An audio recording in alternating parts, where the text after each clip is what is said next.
আকাশবাণী যোৰহাট এতিয়া আগবঢ়োৱা হৈছে জগন্নাথ বৰুৱা বিশ্ববিদ্যালয়ৰ মাননীয় উপাচাৰ্য ডক্টৰ জ্যোতিপ্ৰসাদ শইকীয়াৰ সৈতে হোৱা এটি সাক্ষাৎ গ্ৰহণ কৰিছে খুৰশ্বিদ আহমেদে। প্ৰথমে আপোনাক আপোনাৰ এই নতুন দায়িত্বৰ বাবে নতুন ভূমিকাৰ বাবে অভিনন্দন জনাইছোঁ। কেনে লাগিছে এই নতুন ভূমিকা, নতুন দায়িত্ব? নিশ্চিতভাৱে মানে ভাল লগাৰ কথা, কাৰণ এটা সমাজক সেৱা কৰাৰ এটা সুবিধা, এটা সুযোগ।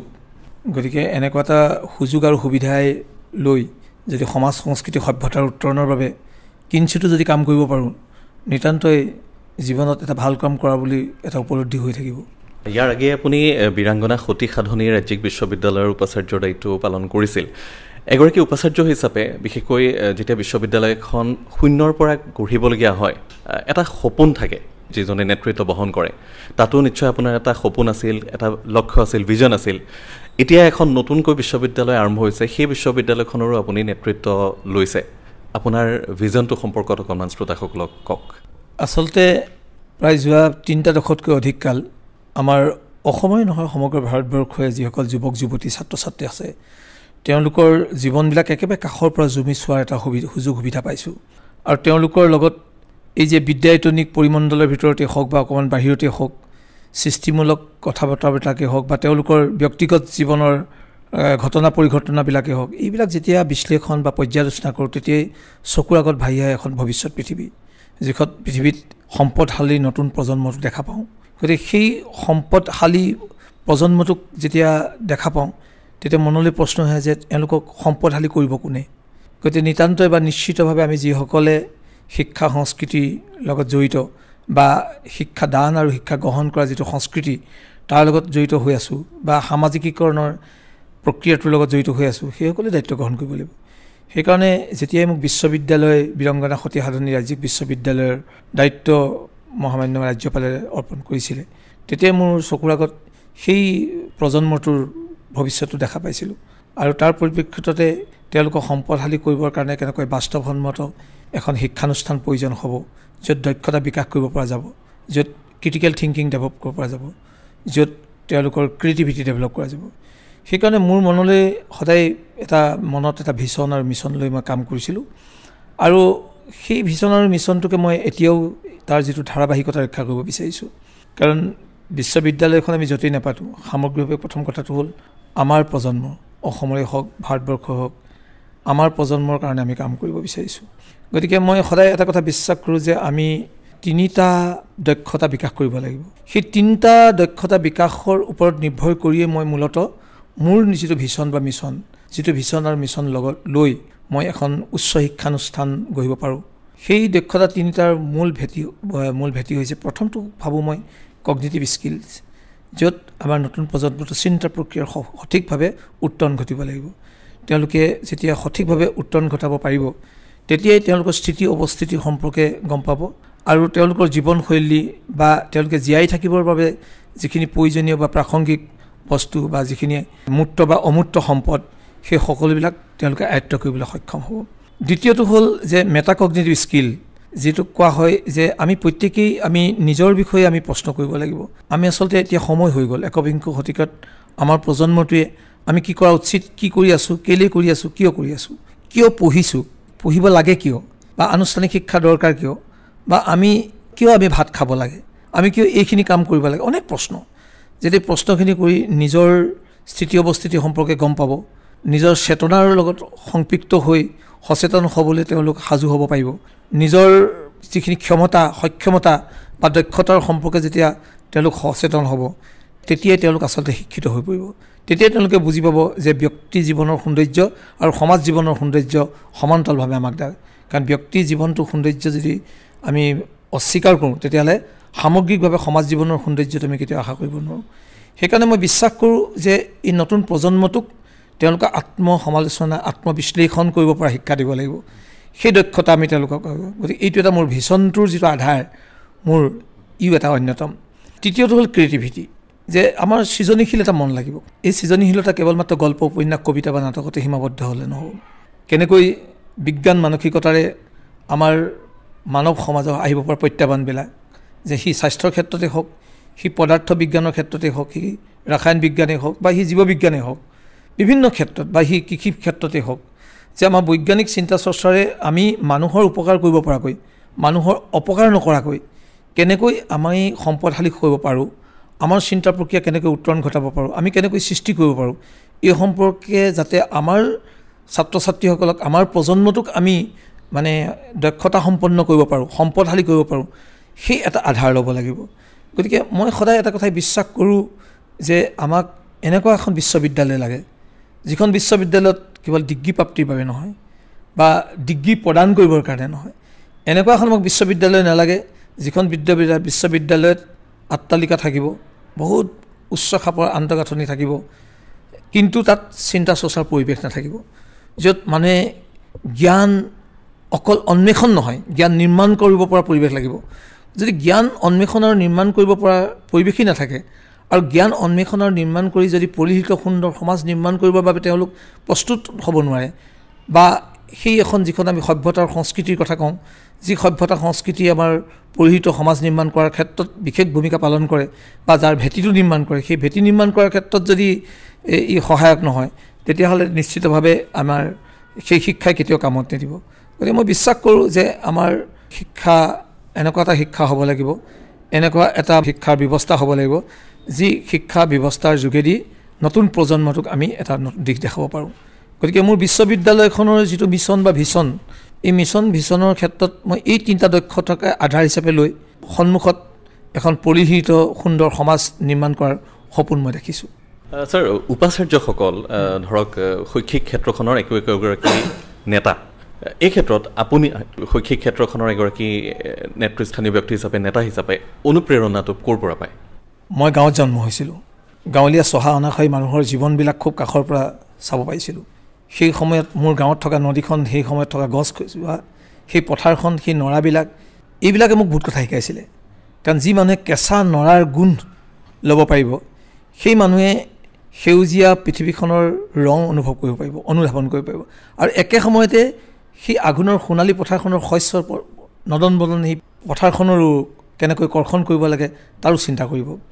গতিকে এনে চিন্তাবিলাক যেতিয়া মনৰ মাজত সংপৃক্ত হৈ থাকে তেতিয়াই মানুহৰ কথা আহে, মানুহৰ চিন্তা আহে, গতিকে মানুহৰ বাবে কাম কৰাৰ মানে সুবিধা বিচাৰি ফুৰে।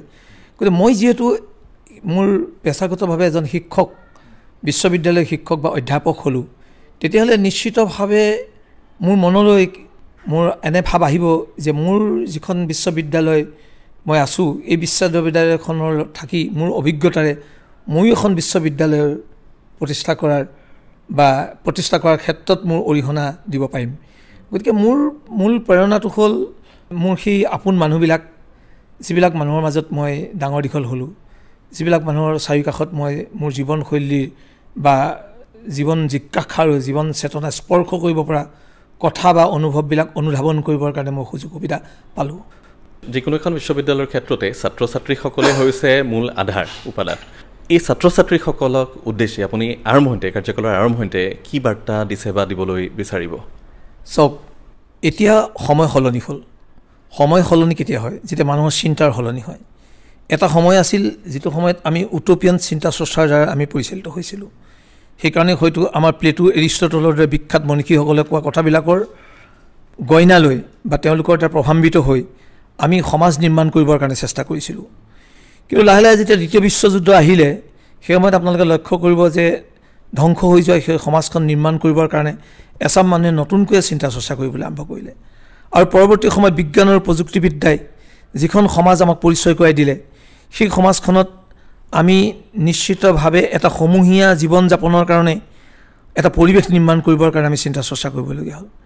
গতিকে ইয়াৰ যিটো চিন্তাৰ উত্তৰণৰ যিটো প্ৰক্ৰিয়া বা ধাৰা, এই ধাৰাটোৰ লগতেই আচলতে প্ৰজন্মটো তেওঁলোক সামাজিক হয়, তেওঁলোকৰো চিন্তাৰ উত্তৰণ ঘটে, তেওঁলোকেও তেওঁলোকৰ জীৱনবিলাক বিচাৰি পায়, সমাজ বিচাৰি পায়, মানুহ বিচাৰি পায়, পৰিৱেশ বিচাৰি পায়, পৰিস্থিতি বিচাৰি যায়। কিন্তু আপুনি লক্ষ্য কৰিব যেতিয়া একবিংশ শতিকাৰ যি আৰম্ভণিত এই যে বিজ্ঞান প্ৰযুক্তিবিদ্যাৰ যিটো দ্ৰুত প্ৰসাৰণ হ'ল, যিটো সময়ত আলফা বিটা গামা প্ৰজন্মৰ কথা আৰম্ভ কৰিছে, ছুইচ টিপিলেই আপুনি মানে পৃথিৱীখন ঘূৰে, য'ত কৃত্ৰিম বুদ্ধিমত্তাৰ প্ৰসংগত আহিলে, মেচিন লাৰ্ণিঙৰ কথা আহিলে, এই সময়ত আপুনি চাওক যে মোৰ সংগী মোৰ ছাঁ হ'ব পাৰে, মোৰ সংগী মোৰ এখন নতুন পৃথিৱী হ'ব পাৰে, আৰু এই পৃথিৱীখন ইমেজৰ পৃথিৱী, এই পৃথিৱীখন সিমুলেটেড পৃথিৱী, য'ত ৰিয়েলিটি আৰু এটা কল্পনাৰ মাজত যিটো পাৰ্থক্য, বহুত এটা দীঘলীয়া পাৰ্থক্য থাকিব। গতিকে এই যিটো প্ৰজন্ম আজি যি হ'ল ছাত্ৰ ছাত্ৰী, এই প্ৰজন্মটো কোনটো প্ৰজন্মৰ? এই প্ৰজন্মটো আপুনি মন কৰক যে এখন আমাৰ সিমুলেটেড ছ'চাইটিত, ইমেজৰ পৃথিৱীত, কল্পনা আৰু যিটো বাস্তৱৰ মাজত থকা যিডাল সাঁকো, সেই সাঁকোডাল নেদেখা এটা প্ৰজন্ম। গতিকে এই প্ৰজন্মটোক আমি দোষাৰোপ কৰি লাভ নাই। কিন্তু এই যে কল্পনা আৰু বাস্তৱৰ মাজত সম্পৰ্ক স্থাপন কৰিবৰ কাৰণে যে এখন দলং লাগিব, এখন যে সাঁকো লাগিব, আৰু সেই সাঁকোডাল যে চেতনাৰ সাঁকো হ'ব, সেই সাঁকোডাল যে জ্ঞানৰ সাঁকো হ'ব লাগিব, সেই সাঁকোডাল যে দক্ষতাৰ সাঁকো হ'ব লাগিব, আৰু সেই সাঁকোডালেই যে হ'ব লাগিব সম্পৰ্ক, যি সম্পৰ্ক জীয়াই থাকিব লাগিব মানৱতাৰ ওপৰত। গতিকে সেই শিক্ষা আমি তেওঁলোকক প্ৰদান কৰিব লাগিব, আৰু সেই শিক্ষাহে তেওঁলোকে সামগ্ৰিকভাৱে এখন ধুনীয়া পৃথিৱী, ধুনীয়া সমাজ, ধুনীয়া দেশ থাকিব। গতিকে এতিয়া যিসকল ছাত্ৰ ছাত্ৰী আহিছে, এই পৃথিৱীখনৰ ছাত্ৰ ছাত্ৰী। গতিকে আমি তাক সহজ ভাষাত কাৰোবাক কেতিয়াবা ইনষ্টাগ্ৰামৰ তেওঁলোক প্ৰজন্ম, ফেচবুকৰ প্ৰজন্ম বুলি কওঁ, এক্স হেণ্ডেলৰ প্ৰজন্ম বুলি কওঁ, কিন্তু নহয়, তেওঁলোক আমাৰ মানুহৰ পৃথিৱীখনৰ প্ৰজন্ম। গতিকে মানুহৰ পৃথিৱীখনৰ প্ৰজন্মত থকা যিটো অতীতৰ আৰু বৰ্তমানৰ মাজত, ভৱিষ্যতৰ মাজত যিডাল সাঁকো, সেই সাঁকোডাল পৰিচয় আমি কৰি দিব লাগিব। গতিকে আমি শিক্ষক হিচাপে বা শিক্ষানুষ্ঠানৰ মুৰব্বী হিচাপে বা এই প্ৰজন্মটোৰ পথিকৃৎ হিচাপে তেওঁলোকক আমি এনেধৰণে ভাবিব লাগিব যে এই ছাত্ৰ ছাত্ৰীসকল সমস্যা বুলি নহয়, তেওঁলোক আমাৰ কাৰণে সম্ভাৱনা, তেওঁলোক আমাৰ বাবে শক্তি, তেওঁলোক আমাৰ সম্পদ। এই সম্পদক লৈয়ে আমি ভাৰতবৰ্ষৰ গৌৰৱ কৰিব লাগিব, জাতীয় গৌৰৱ কৰিব লাগিব। গতিকে সেইকাৰণে মই এই ছাত্ৰ ছাত্ৰীসকললৈ বহুত আশাবাদী, আৰু তেওঁলোকক মই চিন্তাৰ উত্তৰণ ঘটাবৰ কাৰণে এটা সুস্থ আৰু খুব মুকলি পৰিৱেশ নিৰ্মাণ কৰিবৰ কাৰণে মই চেষ্টা কৰিবৰ কাৰণে মই সদায় দৃঢ় প্ৰতিজ্ঞ। আপুনি ছাৰ সুদীৰ্ঘ দিন ডিব্ৰুগড় বিশ্ববিদ্যালয়ত সমাজতত্ত্ব বিভাগত অধ্যাপনা কৰিছিল। গতিকে এগৰাকী সমাজতত্ত্ববিদ হিচাপে আপুনি কি ভাবে যে এখন বিশ্ববিদ্যালয়ে স্থানীয় সমাজখনৰ সৈতে কিদৰে সম্পৰ্ক ৰক্ষা কৰা উচিত, আৰু সেই সমাজখনৰ সৰ্বাংগীন বিকাশত ধৰক বিশ্ববিদ্যালয়খনে কি ধৰণে ভূমিকা ল'ব পাৰে? মই সমাজতত্ত্বৰ বাগধাৰাৰ লগত জড়িত। অৱশ্যে প্ৰাথমিক অৱস্থাত মই বিজ্ঞানৰে ছাত্ৰ আছিলোঁ, বা যি কি নহওক, মই যেতিয়া সমাজতত্ত্ব পঢ়িলোঁ, এনেকুৱা নহয় যে অকল সমাজতত্ত্ব পঢ়িলেহে যে সমাজৰ চিন্তা কৰিব লাগিব, যে যি বাগধাৰাই নপঢ়োঁ, যি জ্ঞানী নলওঁ, ইয়াৰ মূল লক্ষ্যটোৱেই হ'ল আমাক এখন সুন্দৰ বিকশিত পৰিণত সমাজ লাগে। কিন্তু সমাজতাত্ত্বিক যিটো দৃষ্টিভংগী, সি অলপ বেলেগ মানে কি, যে আমাৰ বহু সমস্যা আমি মনস্তাত্ত্বিক দিশৰ পৰা বা অন্যান্য দৃষ্টিকোণৰ পৰা আমি অধ্যয়ন কৰিব পাৰোঁ। কিন্তু ক'ৰবাত আমি এটা কথা পাহৰি যাওঁ, যে আমি যি মনস্তত্বৰ কথাই নকওঁ, যি চিন্তা চেতনাৰ কথাই নকওঁ, যি কৰ্ম অভ্যাসৰ কথাই নকওঁ, যি সংস্কৃতিৰ কথাই নকওঁ, যি বিশ্বাসৰ কথাই নকওঁ, এই সকলোবিলাক কিন্তু নিৰ্মিতি, মানুহৰ নিৰ্মিতি, অৰ্থাৎ কনষ্ট্ৰাকশ্যন, ছ'চিয়েল কনষ্ট্ৰাকশ্যন। গতিকে যদি ছ'চিয়েল কনষ্ট্ৰাকশ্যনটোৱে যদি ক'ৰবাত এটা ভুল থাকি যায়, বা তাতেই যদি ক'ৰবাত গণ্ডগোল থাকি যায়, তেতিয়াহ'লে নিশ্চিতভাৱে ইয়াৰ সমস্যা হ'ব। গতিকে সমাজতত্ত্বৰ ছাত্ৰ হিচাপে সমাজতাত্ত্বিক প্ৰপঞ্চতাই বা সেই দৃষ্টিকোণেৰে নিশ্চিতভাৱে সেই শিক্ষা দান আৰু শিক্ষা গ্ৰহণ কৰাৰ সংস্কৃতিক মই লক্ষ্য কৰিম। গতিকে ইয়াৰ বাবে মই পেডাগগী হওক, ইভালুৱেশ্যন প্ৰচেছ হওক, সেইকাৰণে মই এতিয়া এক্সপেৰিমেণ্টেল লাৰ্ণিঙৰ ওপৰত খুব গুৰুত্ব দিব বিচাৰিছোঁ। নতুন শিক্ষানীতিও এক্সপেৰিমেণ্টেল লাৰ্ণিঙৰ ওপৰত গুৰুত্ব দিব বিচাৰিছে। গতিকে সমাজতাত্ত্বিক দৃষ্টিকোণৰ পৰাই যাতে ছাত্ৰ ছাত্ৰীসকলক সম্পদশালী কৰিব পৰাকৈ বাস্তৱসন্মত শিক্ষা প্ৰদান কৰিব পৰা যায়, আৰু তেওঁলোক যাতে সামাজিক প্ৰাণী, আৰু তেওঁলোকেই যে সমাজখনৰ নেতৃত্ব দিব লাগিব, বা সমাজৰ যিটো সামাজিক সম্পৰ্ক ৰক্ষা কৰাৰ ক্ষেত্ৰত তেওঁলোকৰ মাজত প্ৰত্যক্ষভাৱে যি আন্তঃক্ৰিয়া বা আন্তঃসম্পৰ্ক থাকিব, সেই সম্পৰ্কই যে বিশালতা পাব লাগিব, সেই অনুভৱ আৰু উপলব্ধি কৰিবৰ বাবে আমি শিক্ষা দিব লাগিব। আৰু বিশ্ববিদ্যালয় কি হৈছে, বিশ্ব অৰ্থাৎ বিশ্ব চিন্তা কৰিব লাগিব, আমি গ্ল'বেল চিটিজেন কৰিব লাগিব। এইখন যোৰহাটতেই হওক বা গোলাঘাটতেই হওক, শিৱসাগৰতেই হওক বা কামৰূপতেই হওক, যি আমি বিশ্ববিদ্যালয় যেতিয়া কৈছোঁ, বিশ্ববিদ্যালয় অৰ্থাৎ আমাৰ চিন্তাৰ পৰিসৰটো কোনোবা নিৰ্দিষ্ট জেগাত জড়িত নহয়, ই হ'ব লাগিব বিশ্বব্যাপী। আমাৰ চিন্তাৰ মানৱতাৰ লগত থাকিব লাগিব, বিজ্ঞান প্ৰযুক্তিৰ লগত থাকিব লাগিব, আমাৰ ধ্যান ধাৰণা হ'ব লাগিব ব্যাপক, যি ব্যাপকতাৰ মাজত আমি মানুহৰ জীৱন জিজ্ঞাসা, জীৱন চেতনা স্পৰ্শ কৰিব পৰা কৰ্ম অভ্যাস, ভাৱ অনুভূতিবিলাক উদ্ভাসিত কৰিব লাগিব, যাৰ জৰিয়তে আমি সামগ্ৰিকভাৱে মানৱ জাতিৰ কল্যাণ কৰিব লাগিব। গতিকে এইটো বিশ্ব, এটা গ্ল'বেল নাগৰিক আমি ঘূৰিব লাগিব। কিন্তু তথাপিও যিহেতু বিশ্ববিদ্যালয়খনৰ চাৰিকাষৰ কিন্তু সমস্যাটোক আমি ওলাই কৰিব নোৱাৰোঁ।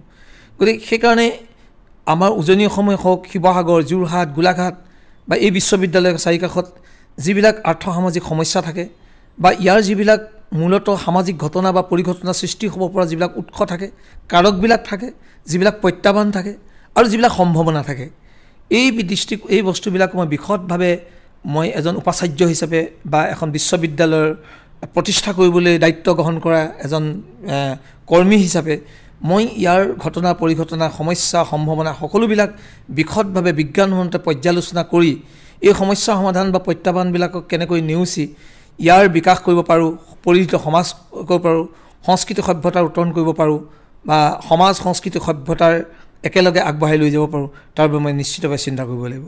গতিকে মই ইয়াত পাঠ্যক্ৰম যুগুত কৰোঁতে হওক বা ইয়াৰ মই শিক্ষণ প্ৰণালীৰ ক্ষেত্ৰতে হওক মই নিশ্চিতভাৱে ইয়াৰ চাৰিকাষৰ যিটো ঘটনা বা পৰিঘটনা যি পৰিৱেশ বা পৰিস্থিতি এইবিলাকৰ প্ৰতি সচেতন হ'ম আৰু হোৱাটো উচিত। ডক্টৰ জ্যোতিপ্ৰসাদ শইকীয়া নামটো আচলতে কেৱল শৈক্ষিক ক্ষেত্ৰখনৰে নহয়, অসমৰ সাহিত্য জগতখনৰ এটি পৰিচিত নাম। আমাৰ তথ্য ভুল হ'লে আপুনি ছাৰ শুধৰাব।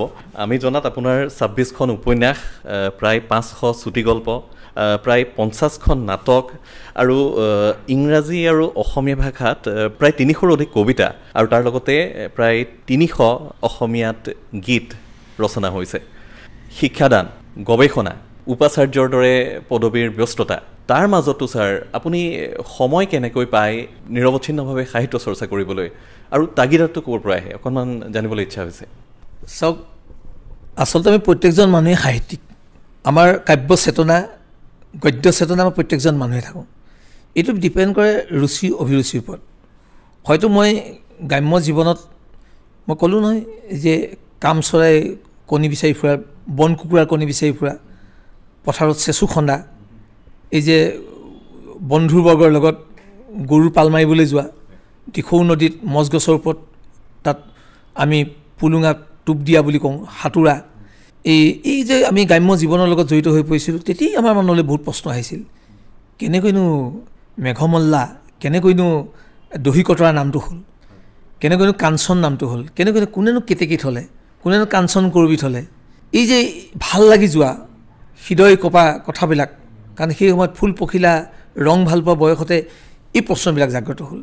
আৰু তেতিয়া ভাবি দিছোঁ যে এইবিলাক কেনেকুৱা চহা অনাশাৰী মানুহৰেই সৃষ্টি। গতিকে যদি ইয়াৰ যদি শব্দৰ সংমিশ্ৰণ কৰি যদি ইয়াক যদি কেনেবাকৈ ধৰি ৰাখি তেতিয়া আমিও অলপ আনন্দ পাব পাৰোঁ। গতিকে কিয়নো আমি এই কামবিলাক নকৰোঁ। সেইকাৰণে শৈশৱতেই, সেইকাৰণে যেতিয়াই যি সময়তে পাওঁ কিবা মনলৈ অহা চিত্ৰ, মনলৈ অহা কথাবিলাক লিপিবদ্ধ কৰিবলৈ চেষ্টা কৰিছিলোঁ। আৰু দ্বিতীয় কথাটো হ'ল সেই সময়ত কিন্তু আমাৰ অকল সেই শৈশৱৰে যিটো মই ক'লোৱেই নহয় ফুল পখিলা ৰং ভাল পোৱা আমাৰ কোমল মনৰ বয়স, সেই সময়ত কিন্তু আমাৰ অন্তৰবিলাকে কঁপিছিল।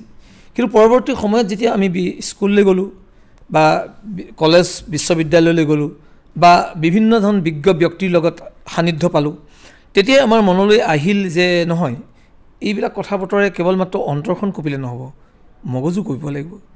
যদি অকল হৃদয় কঁপি থাকিলে নহ'ব, যে মগজু কঁপিব লাগিব। গতিকে এই হৃদয় আৰু মগজুৰ যেতিয়া কম্পনটো যেতিয়া সমান্তৰালভাৱে যেতিয়া হ'ব, তেতিয়া নিশ্চিতভাৱে ক'ৰবাত এনে কিছু কাম কৰিব পাৰিম, এনে কিছু চিন্তা চৰ্চা সৃষ্টি হ'ব পাৰে যি মোৰ লগতে আনকো মনত চটফটনি তুলিব পাৰে। গতিকে আপুনি বহুত সংখ্যাৰ কথা ক'লে, গতিকে মই ক'লোৱেই যে মোৰ সেইটো মানুহ ভাল পোৱাৰ কাৰণেই মই এইবিলাক সৃষ্টি কৰোঁ। কিন্তু আপুনি সংখ্যা বুলি কথা ক'লে, মই আচলতে এই সংখ্যাবিলাকক একেবাৰে গুৰুত্ব নিদিওঁ। কিয় গুৰুত্ব নিদিওঁ চাওক, আচলতে মই ইয়াৰ সমালোচনাও নিবিচাৰোঁ, মই ইয়াৰ বিজ্ঞাপনো নিবিচাৰোঁ, মই ইয়াৰ আপোনাৰ তথ্য প্ৰকাশৰ প্ৰয়াসো নকৰোঁ। কাৰণ মই এটা কথা জানো যে মই যদি কিবা কৰি থৈ গৈছোঁ, 100 বছৰৰ পাছতো কোনোবাই খুচৰি উলিয়াব। শংকৰদেৱে 100 বছৰ আগতে লিখি থৈ গ'ল। আজি আপুনি চাই যাওক সেই সময়ত কি ভাষাত লিখিছিলে, আপুনি ভাবি চাই যাওক। আপুনি এই কথা ভাবকচোন যে চহা অনাশাৰী যি কটো চুককেইটা নাজানে, সেই মানুহ আজি 100 বছৰৰ পাছতো শংকৰদেৱ মাধৱদেৱ আমাৰ গুৰুজনাৰ সেই কথা বতৰাবিলাক চহা মানুহৰ ওঠৰ মাজত থাকে। আপুনি ভাবি চাওক, তাৰমানে তেখেতে সৃষ্টি কৰি থৈ যোৱা কৰ্মৰাজি চহা অনাশাৰী মন মগজুত চটফটনি তোলাৰ লগতে হৃদয়টো কম্পন তুলিছে। গতিকে মোৰ যদি সৃষ্টিকৰ্মই যদি কেতিয়াবা ক'ৰবাত এই 1000 বা 100 যিমান কিতাপ নিলিখোঁ, তাৰ মাজত যদি ক'ৰবাত এটা লাইন, এটা শব্দই যদি কাৰোবাক গম পাওঁ যে কাৰোবাৰ মন মগজুত চটফটনি তুলিব পাৰিছে আৰু সেই চটফটনিৰ জৰিয়তে তেওঁৰ ব্যক্তি জীৱনৰ সৌন্দৰ্য বৃদ্ধি কৰিব পৰাৰ লগতে সমাজৰো সৌন্দৰ্য বৃদ্ধি কৰিছে, ইয়াতকৈ আৰু আত্মসন্তুষ্টি, ইয়াতকৈ ডাঙৰ ৰিৱাৰ্ড, ইয়াতকৈ আৰু ডাঙৰ সন্মান, আত্মসন্তুষ্টি মোৰ একো নাই। মই আপোনাক এটা ব্যক্তিগত কথা কওঁ। আজি বহু বছৰ আগতে অসমৰ এগৰাকী প্ৰখ্যাত এগৰাকী তেওঁ মানে সাহিত্যিকে, তেওঁ জীৱনটো বৰ কণ্টকময় আছিল, বৰ সংগ্ৰামময় আছিল। তেখেতে এখন কিতাপত, উপন্যাসত, পুৰস্কাৰ পোৱা কিতাপত এটা ক'ৰবাত এটা লাইন লিখিছে। আজি বহুত এটা মই দুটা দশক আগৰ কথা কৈছোঁ, মই খুব কম বয়সতে লিখা এখন উপন্যাস। তাত কথা তেওঁ কিতাপখনত লিখিছে যে ডক্টৰ জ্যোতিপ্ৰসাদ শইকীয়াই লিখা উপন্যাসৰ এই লাইনকেইটাই, এই শাৰীকেইটাই মোক জীয়াই থাকিবলৈ অনুপ্ৰেৰণা দিলে। যেতিয়া মই গম পালোঁ, আৰু এই কথাটো যেতিয়া মই মোৰ অতি শ্ৰদ্ধাৰ হোমেন বৰগোহাঁই ছাৰে যেতিয়া মোক ক'লে যে তুমি লিখা কথা এনেকৈ উল্লেখ কৰিছে, মই ভাল পাইছোঁ, মই তেতিয়া ভাবিছোঁ মই দেখোন কিবা এটা কৰিছোঁ। তেতিয়া মোৰ সেইকাৰণে লিখিবলৈ মন যায়। এতিয়া আপোনাক ক'লোঁ। ইয়াৰ পিছত আপুনি ক'লে সময়ৰ কথা। মই ভাবোঁ সময় নাইতো এটা মানুহৰ এটা অজুহাত। 24 ঘণ্টা থাকে, আমি শুওঁ কেইঘণ্টা? আমি ধৰা হওক আপুনি শুলে 8 ঘণ্টা, আপুনি হিচাপ কৰিব। মই চাকৰি কৰিলোঁ 8 ঘণ্টা, 16 ঘণ্টা। 1 ঘণ্টা আপুনি খাওক, আধা ঘণ্টা আপুনি গা পা ধুওক, আপুনি 2 ঘণ্টা আপুনি পৰিয়ালৰ লগত দিয়ক, কাৰণ আপোনাৰ দায়িত্ব আছে। পৰিয়ালৰ দায়িত্ব আপুনি ল'ব লাগিব। মোৰ সন্তানটোৰ লগত, মোৰ পৰিবাৰৰ লগত, মোৰ মা দেউতাৰ লগত, ককাই ভাইৰ লগত মই অলপ মধুৰতম সময়, তেওঁলোকৰ লগত ভাল লগা সময় মই থাকিব লাগিব, তেওঁলোকৰ প্ৰতি দায়িত্ব থাকিব। তাৰপিছতো 24ৰ পৰা বিয়োগ কৰি দিয়কচোন কেইঘণ্টা থাকিলে আপোনালৈ, হয়নে? আপুনি সকলো থকাৰ পাছতো আপোনাৰ হাতত সময় থাকি গ'ল। গতিকে আচলতে সময়টো উলিয়াব জনাটো, এতিয়া আপুনি চাওক, মই প্ৰতিদিনে প্ৰত্যেক দিনে 10 পেজ লিখোঁ, আৰু সপ্তাহত মই হিচাপ কৰি লওঁ যে মই 10 ঘণ্টা পঢ়িব লাগিব সপ্তাহত। মই কাৰণ অধ্যয়ন নকৰাকৈ মানুহ লিখক হ'ব নোৱাৰে। আজি যদি মই কিবা এটা কথা মই ক'ব বিচাৰিছোঁ, আজি এখন সভালৈ গ'লোঁ, মই সভাত কিছুদিনৰ আগতে মই বলিং একশ্যনৰ সম্পৰ্কে ক'লোঁ। মই যদি পুতেনাম নামৰ লিখকজনৰ কিতাপখন যদি পঢ়ি নথলোহেঁতেন কলেজীয়া দিনতে, মই বলিং এলনৰ ওপৰত কথা ক'ব নোৱাৰিলোহেঁতেন। দ্বিতীয়তে, আজি কিছুদিনৰ আগতে মই ক'লোঁ, যেনিবা সভা এখনত ক'লোঁ যে মানসিকতাৰ ওপৰত ক'লোঁ, যে চাইক'লজি অফ ছাকচেছ, এইটো কিন্তু মাইণ্ডছেট চাইক'লজি অফ ছাকচেছ।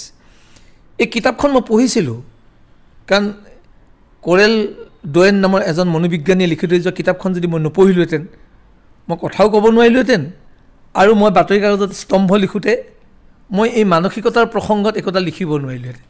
গতিকে মই বিশ্বাস কৰোঁ যে মোৰ ছিকুৱেঞ্চ মেমৰিটো অকণমান মানে কচৰত কৰি থকাৰ কাৰণে ষ্ট্ৰং, সেইকাৰণে মই যিখিনি সময় পাওঁ সেই মুহূৰ্তৰ ভিতৰতে সেই ডোৱেন কোৰেলৰ কিতাপখনৰ কথাখিনি আৰু অতি সাম্প্ৰতিক সময়ৰ ঘটনা প্ৰবাহৰ লগত এটা সম্পৰ্ক লগাই মই নতুন প্ৰজন্মক মই নতুন কথাৰে কিবা তেওঁলোকৰ মন মগজুত চটফটনি তুলিব পাৰোঁ নেকি, তাৰ এটা প্ৰয়াস কৰি শব্দৰ সহায় লওঁ। আপুনি বিশ্ববিদ্যালয়খনৰ দায়িত্ব লৈছে মাত্ৰ, এতিয়াৰ পৰা 5 বছৰৰ পাছত জগন্নাথ বৰুৱা বিশ্ববিদ্যালয়খনক আপুনি কি ৰূপত চাবলৈ বিচাৰে? মই জগন্নাথ বৰুৱা বিশ্ববিদ্যালয়খন এখন শিক্ষা সংস্কৃতিৰ প্ৰাণকেন্দ্ৰ হিচাপে বিচাৰোঁ। মই বিচাৰোঁ ইয়াত গৱেষণা। মই বিচাৰোঁ যে এই বিশ্ববিদ্যালয়ৰ জৰিয়তে কেৱল মাত্ৰ ক্লাছৰুমত তথাকথিত পাঠদান, পৰীক্ষা ব্যৱস্থা, এই যিটো তথাকথিত এইবিলাক হৈ নাথাকক। মই বিচাৰোঁ যে এই 5 বছৰত হেজাৰজন নতুন প্ৰজন্মৰ যুৱক যুৱতীয়ে তেওঁলোকে নিজক সম্পদশালী কৰিবৰ বাবে এই অনুষ্ঠানটোৰ জৰিয়তে দক্ষতা বিকাশৰ বাবে এটা সুবিধা পাওক। যি দক্ষতা নহওক, ই লাইফ স্কিলো হ'ব পাৰে, ই ছফ্ট স্কিলো হ'ব পাৰে, কিন্তু তেওঁলোকে জীয়াই থকাৰ কাৰণে অন্ন বস্ত্ৰ বাসস্থানৰ যোগাৰ কৰিব পৰাকৈ আৰু পৰিহিত সুন্দৰ সমাজখন নিৰ্মাণ কৰিবৰ কাৰণে প্ৰয়োজনীয় যিটো কৰ্ম অভ্যাস আচৰণ দৰকাৰ, সেই আচৰণৰ প্ৰশিক্ষণ ল'বৰ কাৰণে তেওঁলোক এজন সুনাগৰিক আৰু এজন ব্যক্তি হ'বৰ কাৰণে যিখিনি গুণ গৰিমাৰ প্ৰয়োজন, যিখিনি দক্ষতাৰ প্ৰয়োজন, এই দক্ষতাখিনি বিকাশ কৰিবৰ কাৰণে যে এই বিশ্ববিদ্যালয়খনে এটা নেতৃস্থানীয় এটা দায়িত্ব লৈছে বুলি 5 বছৰ পিছত মই যেতিয়া গম পাম, তেতিয়া যদি মোক কোনোবাই 5 বছৰ পিছত সোধে জীৱনত কি ভাল কাম কৰিলে, মই ক'ব পাৰিম যে মই যোৰহাটত জগন্নাথ বৰুৱা বিশ্ববিদ্যালয় নামৰ এখন উচ্চ শিক্ষানুষ্ঠান গঢ়ি থৈ গ'লোঁ, যিখন কেৱল মাত্ৰ ইটা বালি চিমেণ্টেৰে নিৰ্মাণ কৰা নহয়, ইটা বালি চিমেণ্ট বা কাঠ বাঁহৰ নিৰ্মাণ কৰা সেই আন্তঃগাঁথনিৰ মাজত চিন্তা চৰ্চাৰ কৰ্ষণ কৰাৰ অন্য এটা আন্তঃগাঁথনি মই নিৰ্মাণ কৰি থৈ আহিলোঁ, যাৰ জৰিয়তে প্ৰজন্মই তেওঁলোকৰ জীৱন জীৱিকাৰ বাট মুকলি কৰাৰ লগতে তেওঁলোকে সুন্দৰ পৰিহিত সমাজ নিৰ্মাণ কৰিবৰ কাৰণেও সৎ মানুহ হ'বৰ কাৰণেও তেওঁলোকে আচাৰ অভ্যাসৰ তেওঁলোকৰ মানে কি হৈছে চৰ্চা বা তেওঁলোকে সেই জ্ঞান ল'ব পাৰিলে। আমাৰ নিৰ্ধাৰিত সময় প্ৰায় শেষ হৈছে, কিন্তু আপোনাৰ সৈতে ছাৰ কথা পাতি থাকোঁতে এনেকুৱা লাগিছে যেন আমাৰ কথা বতৰা চলি থাকক। এনেকুৱা লাগিলে যেন আপোনাৰ পৰা আমি জানিবলগীয়া আৰু বহুত কথা থাকিও গ'ল। গতিকে আমি আশা কৰিছোঁ যে পৰৱৰ্তী সময়ত আকৌ এদিন আপোনাৰ কাষত আমি বহিমহি, আপোনাৰ পৰা জানিবলগীয়া বহুত কথা জানিম, শ্ৰোতাসকলকো জনাম। আজি এই ব্যস্ততাৰ মাজতো আপুনি যে আকাশবাণী যোৰহাট কেন্দ্ৰৰ শ্ৰোতাসকলক এইখিনি সময় দিলে তাৰ কাৰণে বহুত বহুত ধন্যবাদ জনাইছোঁ। মই এটা কথা বিশ্বাস কৰোঁ, আচলতে মই কি কোৱা কথাখিনিয়ে প্ৰজন্মটোক কিবা কাৰণত যদি কোনো তিল মানুহ যদি উপকাৰ কৰে মই নিশ্চয় সফল হ'ম। বা আপুনি মোৰ লগত আমি যিটো কথোপকথন হ'লোঁ, এই কথোপকথনটোৰ কাৰণে খৰচ কৰা সময়খিনি বা আমাৰ যিখিনি সময় আমি অতিবাহিত কৰিলোঁ সেইখিনি সফল হ'ব। কিন্তু তথাপিতো মই সদায় এটা কথা বিশ্বাস কৰোঁ, ঘোঁৰাৰ খোজৰ পানী পাৰ হৈ মই কেতিয়াও সাগৰ পাৰ হ'লোঁ বুলি নাভাবোঁ। আৰু মই আশা কৰিম মোক যিসকলে অনুকৰণ কৰিব বা মোক যিসকলে ভাল পায় তেখেতলোকেও যাতে সদায় এটা কথাই মন কৰিব যে ঘোঁৰাৰ খোজৰ পানী পাৰ হৈ কোনো যাতে সাগৰ পাৰ নহয়। সাগৰ পাৰ হ'বলৈ চেষ্টা কৰক, অনুশীলন কৰক আৰু অনুবীক্ষণ কৰক। ধন্যবাদ। শ্ৰোতাসকলে ইমান পৰে জগন্নাথ বৰুৱা বিশ্ববিদ্যালয়ৰ মাননীয় উপাচাৰ্য ডক্টৰ জ্যোতিপ্ৰসাদ শইকীয়াৰ সৈতে হোৱা সাক্ষাৎকাৰটি শুনিলে। সাক্ষাৎ গ্ৰহণ কৰিলে খুৰশ্বিদ আহমেদে। প্ৰযোজনা বিশ্বজিৎ দাসৰ।